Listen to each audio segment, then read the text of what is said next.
pessoal, beleza? Tudo bem? Tudo jóia com vocês? Voltamos aí para mais uma aula nossa aí do nosso CHC, o nosso curso de História completo para concursos vestibulares. E também para evitar, só diminuir um pouco esse ventilador aqui, porque está ventando muito. Vamos continuar aí falando sobre o quê? Sobre Revolução Russa. E nós estamos comentando, nós temos uma parte, nós vamos falar a segunda parte hoje, e nós teremos ainda a terceira parte, beleza? Professor, por que tantas partes assim? É para deixar o conteúdo mais bem explicado possível para vocês, ok? Se eu for falar tudo isso aqui, eu vou demorar 1 hora. Então ninguém vai querer assistir um vídeo aí de 1 hora, beleza? Mas aí fica tranquilo aí para você entender o que é a Revolução Russa. O conteúdo, Revolução Russa, parte 2. Iremos falar sobre a Revolução Menchevique e a Revolução Bolchevique. Antes de falar disso aqui, eu quero falar um negócio para vocês. Eu falei para vocês na última aula sobre antes da Revolução. Nós falamos sobre as causas e consequências que estavam vindo com a Rússia durante a dinastia dos Romanov, né? Em 1613, você começa a dinastia dos Romanov, onde você tem vários czar, né? O czarismo é o absolutismo da Rússia. E nesse caso, o czar, ele é o homem supremo, né? É o rei, é o absolutismo, um absoluto despótico, né? E nesse caso, você observa uma grande centralização do poder. Você observa a Rússia, um meio rural, uma aristocracia rural, onde você observa ainda resquícios do período feudal e essa concentração de terras, né, no caso aí, concentrada em poucas mãos, ou seja, formando uma dita nobreza. Nesse caso, pessoal, você observa uma Rússia atrasada. Quando começa a Segunda Guerra Mundial, você vê que a Rússia, ao invés, né, de ter tem muitos soldados, mas só que são pouco equipados, são mal equipados. E nesse caso, há um desastre nas campanhas russas durante a Primeira Guerra Mundial. Várias derrotas, deserções, problemas hospitalares, porque você não tinha uma infraestrutura hospitalar para cuidar dos feridos e tudo mais. Então era um desastre. E piorar ainda, o czar antes perde a guerra russo-japonesa em detrimento à Manchúria. Isso vira uma grande crise dentro do governo do czar. Isso leva em xeque o seu governo e o pessoal tenta fazer um manifesto. O tal do chamado ensaio geral que eu já falei para vocês. Nesse manifesto nós temos o Domingo Sangrento. E nesse caso, há o fuzilamento, o pessoal é dispersado de forma violenta. E nesse caso cai ainda mais o prestígio do czar. Ele é obrigado, nesse caso, a tentar minimizar essas manifestações, porque nós temos outra manifestação na Marinha, do chamado encouraçado Potemkin. Ele tenta amenizar através do quê? Do chamado Manifesto de Outubro. E nesse caso, pessoal, ele cria o quê? Uma monarquia constitucional parlamentar, cria a tal da Duma. Só que isso não continua dando certo, isso vai levando oposições, e os dois grandes opositores nesse momento, como nós já vimos, temos outros, mas os dois grandes do tal chamado Partido Social Democrático, que em 1903 se divide, né, dá uma cisão entre os mencheviques e os bolcheviques, e nesse caso você tem quem? Os mencheviques. Os mencheviques são aquelas pessoas, os burgueses capitalistas da Rússia, que queriam que, para se passar para o socialismo, precisavam desenvolver algumas áreas capitalistas. Consequentemente, isso depois passaríamos para o socialismo. Só que essa passagem do socialismo estaria num tempo, numa data ainda não marcada.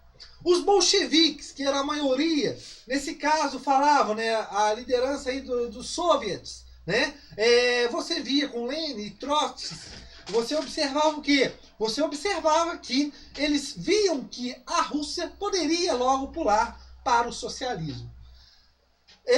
A guerra, nesse caso, a Primeira Guerra Mundial, gera uma comoção muito grande dentro da Rússia. Como nós vamos observar, a deposição do czar e um apelo populacional para o fim da guerra. Por quê? A guerra, além de trazer mortos nas suas frentes de batalha, ainda trazia para dentro problemas internos na Rússia, como a falta de alimentos, uma crise econômica e entre outras coisas. O governo do czar Nicolau II se vê acuado. E o que acontece? A Revolução Menchevique. Professor, em 1917, então eu vou ter duas revoluções? Exatamente isso. Você tem que saber uma coisa muito importante. Em 1917 acontece duas revoluções. Não é os bolcheviques que entram primeiro no poder. Não é eles que derrubam o czar Nicolau II. Mas sim quem? Os mencheviques. Tranquilo, pessoal? É isso que nós vamos observar nessas aulas de hoje. Beleza? Revolução Menchevique. A queda do czar. Março de 1917. Essa data, pessoal, março, ela tem uma diferença, né? Uma discussão, porque há uma diferença entre o calendário gregoriano e o calendário juliano, tranquilo? Mas em março de 1917, o czar se vê derrubado do poder. Os mencheviques tomam o poder, ou seja, entra no poder uma burguesia, nesse caso, russa, ok? E essa burguesia russa, pessoal, como eu já falei para vocês, elas têm uma ideologia marxista ortodoxa. Como eu já falei, eles viam que para você passar para o socialismo, primeiramente nós temos que difundir, temos que melhorar algumas áreas do capitalismo, né, desenvolver áreas capitalistas para assim podermos chegar ao socialismo. Só que essa chegada ao socialismo, como eu já disse, era uma chegada que não tinha data marcada, beleza? E nesse caso é instaurada a chamada República da Duma, onde você tem um governo provisório, que é pelo primeiro-ministro Lvov, o Milokov e o Kerensky. O Milokov, ele entra no poder e tudo mais, até a chegada de Kerensky. O Kerensky é o último aí que vai tomar um golpe aí sobre a Revolução Bolchevique. Mas o que nós temos que entender primeiramente? O povo vê que o czar sai do poder. Beleza, nós estamos começando a melhorar, nós estamos indo para o bom caminho. Só que a ideia era desenvolver a Rússia. E nesse caso, pessoal, a ideologia, a ideia menchevique era o quê? Capitalismo, depois socialismo. Vamos desenvolver áreas capitalistas para depois passarmos para o tal do socialismo. Ok. Só que o problema é que os mencheviques mantêm a Rússia na guerra. Kerensky fala que ele compromete ficar ao lado dos aliados, principalmente por causa da Inglaterra. Pessoal, a ideia era que, além daqueles tratados que nós já observamos, aqueles tratados secretos, se a Rússia permanece na guerra, ela tinha o objetivo de dividir a Alemanha na Primeira Guerra. Ou seja, a Alemanha dividida, a Alemanha tinha que lutar em duas frentes, né? Uma frente no leste e outra frente no oeste. Ok. Mas esses tratados secretos, que futuramente, com o fim da guerra, iriam beneficiar a Rússia, isso os mencheviques queriam consolidar com esses tratados com seus aliados. Então, eles mantêm a Rússia na guerra. Aí está um problema. A população já estava cansada da guerra. A fome já estava passando do limite. A inflação, a crise e tudo mais, os altos preços e tudo mais. Eles queriam e viam que o fim da guerra tinha que ser logo. E o que acontece? A oposição bolchevique começa a bater em cima. E nesse caso, eles queriam o fim da guerra, ok? Nesse caso, Kerensky é deposto, né? A oposição bolchevique, nesse caso, você tem como os principais líderes o Lenin e o Trotsky. Cadê ele? Tá aqui, Trotsky. E nesse caso, o Vladimir Ilyanov nasce em 1870. Ele era filho de um pai que participava de uma pequena nobreza, de um título de uma pequena nobreza. Mas por que Lenin? Se o cara, o nome é Vladimir Ilyanov. Porque ele escrevia para um jornal bolchevique E ele escrevia através de pseudônimos, né? Nesse caso não era o seu nome. E Trotsky nasce em 1879 e vai criando uma milícia revolucionária para dar um golpe nos mencheviques, a chamada Guarda Vermelha. Ok. O que acontece? Lenin e Trotsky, eles se juntam, se unem, né, nesse caso, no intuito de subir ao poder. E lançam um manifesto, as teses de abril, aonde, na sua principal plataforma, nessas teses de abril, era um documento muito importante, que se dizia, principal, paz, terra e pão. Pessoal, essas palavras, essas 3 palavras, ao soarem nos ouvidos dos camponeses, da sociedade russa daquele momento, pessoal, era como se fosse você dar R$1 milhão para cada pessoa. Paz por quê? A paz seria o quê? Sair da guerra. A guerra já estava minando a Rússia. Você via muitos mortos, mais de 10 milhões de mortos na Primeira Guerra Mundial. Só 4 milhões desses eram russos, né, pessoal? Mais de 4 milhões. Terra, ou seja, a divisão da terra indo para os camponeses precisavam de terra, viam naquela coisa da servidão. O pão, a alimentação, a falta de alimento, os preços muito altos dos alimentos por causa da inflação. Pessoal, essas 3 palavras, claro e óbvio que a população iria apoiar. Em 7 de novembro, aí já tem, como já falei para vocês, há uma diferença entre o calendário gregoriano e o juliano. Em 7 de novembro de 1917, eles tomam o poder. Onde o Trotsky, ele invade com a Guarda Vermelha, essa milícia revolucionária, os principais prédios públicos de Petrogrado, né, a atual São Petersburgo, e tomam o Palácio de Inverno. E nesse caso, pessoal, você tem a tomação do poder sobre a mão dos bolcheviques. Os mencheviques saem do poder. Criam um conselho, e nesse conselho você tem 3 pessoas importantes: Lenin, Trotsky e Stalin. Ok, continuando. O governo de Lenin. Lenin, nesse caso, fica no governo e começa a fazer modificações. E começa o quê? As nacionalizações. Começa a nacionalizar empresas, indústrias, bancos estrangeiros, tanto bancos britânicos, existiam muitos naquele momento na Rússia. Começa a passar tudo para a mão do Estado. A reforma agrária. Aí está um problema. A reforma agrária indo para o Estado. O que eu quero dizer isso? A reforma agrária, pessoal, a população, os camponeses, eles viam que essa reforma agrária teria que ir para a mão dos camponeses. Só que essa reforma agrária de Lenin iria essa terra para a mão de quem? Do Estado. Aí nós temos, claro, oposições, ligas camponesas, tudo mais, que vão lutar, mas tudo mais vai ter oposição, mas são os vencidos, ok? Em 1918, você tem a promulgação da Constituição Socialista, né? É criada a Constituição Socialista da Rússia.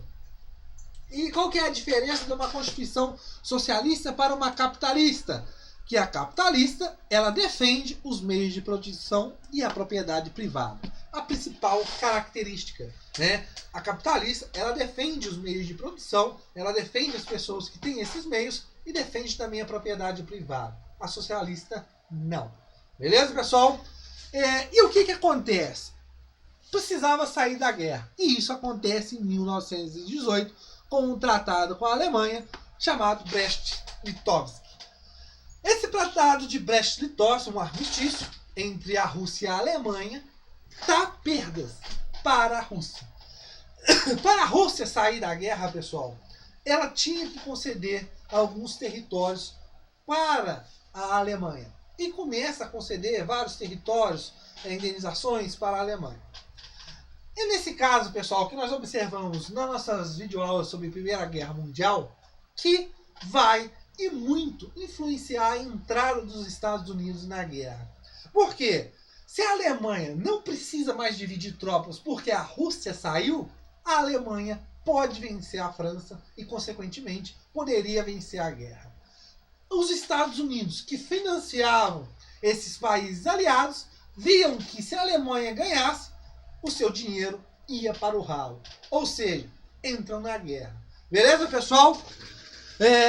Nesse caso, você vai observar nesse governo de Lenin, bolchevique, a oposição menchevique, mas nesse caso você vai ter uma sangrenta guerra civil que vai demorar um pouco, né? Apoio estrangeiro, claro que o pessoal, os aliados, principalmente a Inglaterra, vai apoiar os mencheviques por causa dessas ideias socialistas, dessa revolução popular ganhando força. Se sai da Rússia, meu Deus, se o troço vira mania. Aí ferrou para os capitalistas, né? Então, vários países estrangeiros vão apoiar os mencheviques, né? Aí você tem a guerra civil dos brancos contra os vermelhos. Quem são os brancos? Os mencheviques e os estrangeiros. Nesse caso, pessoal, você observa os vermelhos, os bolcheviques, ok? Vence mais com crise. Ok, pessoal. O que acontece nesse momento? Os bolcheviques vencem essa guerra civil. Eles adotam, pessoal, uma tática chamada economia de guerra, que dizia que comunismo de guerra. O que dizia esse comunismo de guerra? Que toda a produção, o que se gerava dentro da Rússia seria voltada unicamente para aquele conflito. Ou seja, você observa, nesse caso, uma política de guerra, o comunismo de guerra. Tranquilo, pessoal? Só que esse fim dessa crise, pessoal, vai gerar na Rússia, por causa desses gastos, uma crise muito profunda. E nesse caso, pessoal, essa crise pode, de uma forma ou de outra, destruir essa revolução socialista, essa revolução bolchevique. E o que acontece? Lenin cria a tal da NEP, ou seja, Nova Política Econômica. De 1921 a 28, essa NEP começa a funcionar. E dá certo, pessoal. O que acontece com essa NEP, para nós podermos entender perfeitamente? A principal frase muito interessante que vários professores dizem e livros também falam, e que pode cair na sua prova, é que, dizia Lenin, alegava que era preciso dar um passo para trás para assim podermos dar 2 passos para frente. O que ele quer dizer com isso? Com 1 passo para trás e 2 para frente. Componentes capitalismo para estimular. Ou seja, nós temos que estimular, nós temos que incentivar algumas características capitalistas dentro da Rússia para que depois isso estimule a economia e assim a Rússia consiga sair dessa crise. E essa NEP dá certo, pessoal. Isso surte efeito. A Rússia consegue se erguer de novo. Em 1923, nós temos uma nova Constituição e essa Constituição, ela é a Constituição que vai criar a União das Repúblicas Socialistas, que nós sabemos muito bem e falamos da tal União Soviética. Só ver um negócio aqui, se eu não estou esquecendo nada, pessoal, que eu estava vendo um negócio, mas tudo bem, não estou esquecendo nada não. A União das Repúblicas Socialistas Soviéticas. A União Soviética. Só que nós temos que entender um negócio aqui e é muito interessante. Tome cuidado.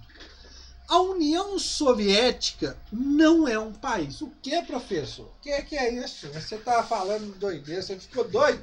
Você tá bêbado? Você bebeu aí? As luzinhas aí que você vai ligar aí, vai ligar, te deixou maluco, doidão? Não, não deixou doidão, porque eu não estou vendo luzinha nenhuma. Tá vendo? Sumiu as luzinhas. Isso mesmo. A União Soviética não é um país. Por quê, professor? O próprio nome diz. União de repúblicas.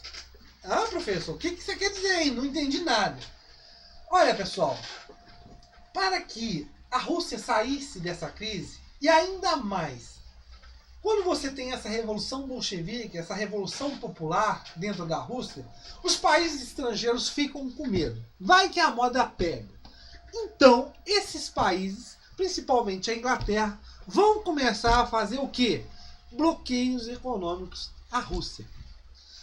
E para isso, pessoal, a Rússia sair dessa crise, para que a revolução não saia pela culatra, o que vai acontecer? Eles criam um maior mercado, eles tentam aumentar o seu mercado para assim estimular mais ainda essa economia.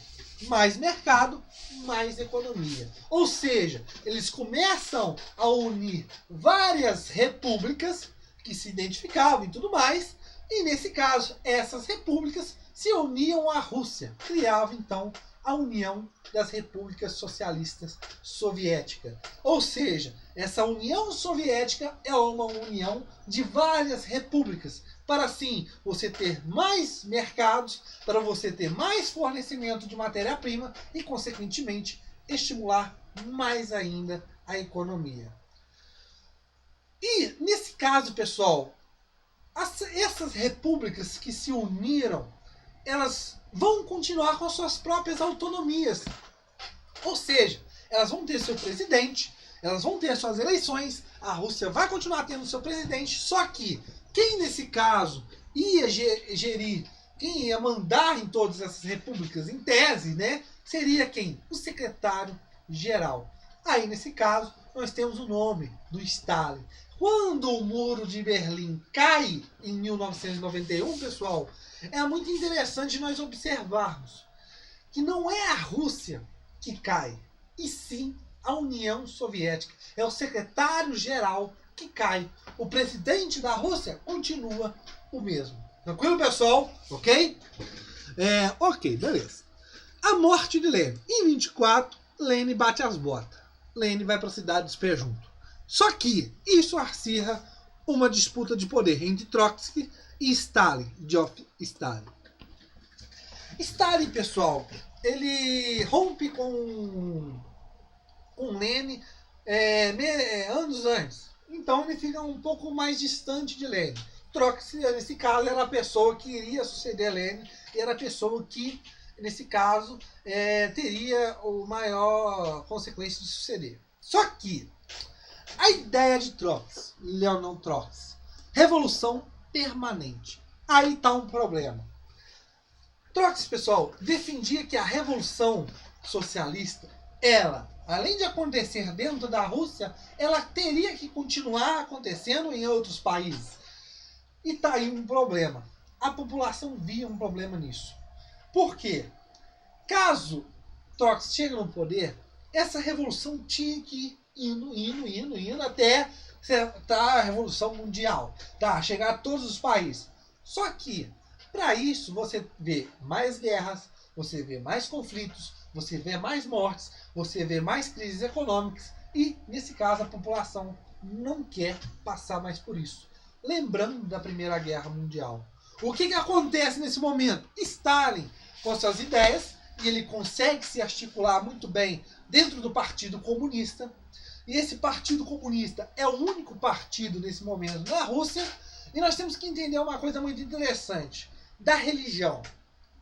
O cristianismo, pessoal, ele continua dentro da Rússia. O problema é que as igrejas, elas são reduzidas em desempenhar atividades que ligavam a parte educacional e beneficente. Essa atuação dessas igrejas, nessas áreas, ela era reduzida pelo Estado. E o que acontecia? Para você fazer parte do Partido Comunista, você tinha que ser ateu. Por quê? A ideia era que você tinha que renunciar ao socialismo, você tinha que renunciar àquela ideia da crença sobrenatural. Ou seja, a ideia o objetivo era cultivar uma moral positiva. Ou seja, sair daquela coisa do pecado e traçar uma coisa de uma moral positiva. E essa moral positiva seria através do quê? Do devoto ao trabalho, da expressão de você estar ligado à sociedade. Então o Partido Comunista, ele influencia e muito dentro da Rússia. Tranquilo, pessoal? E o que acontece? Stalin, ele consegue se articular muito bem dentro do Partido Comunista, ganha vários apoios dentro do Partido Comunista e ainda fala que era primeiro melhor consolidar a revolução na Rússia para que depois, quem sabe um dia, podemos sair para fora. Isso, no ouvido do povo, era também voz que o cara ganhou R$1 milhão. E o que acontece? Stalin vence. E Stalin vence. E vai começar o quê? O governo de Stalin. E nós observamos na nossa próxima aula. Beleza, pessoal? Mas lembrando, 1917, temos duas revoluções. Menchevique, com idealizações aí da burguesia marxista ortodoxa, como nós já observamos, e a Revolução Bolchevique. Tranquilo, pessoal? Na nossa próxima aula, aí sim, vamos falar mais sobre Revolução Russa. Beleza? Nossa última aula. Valeu!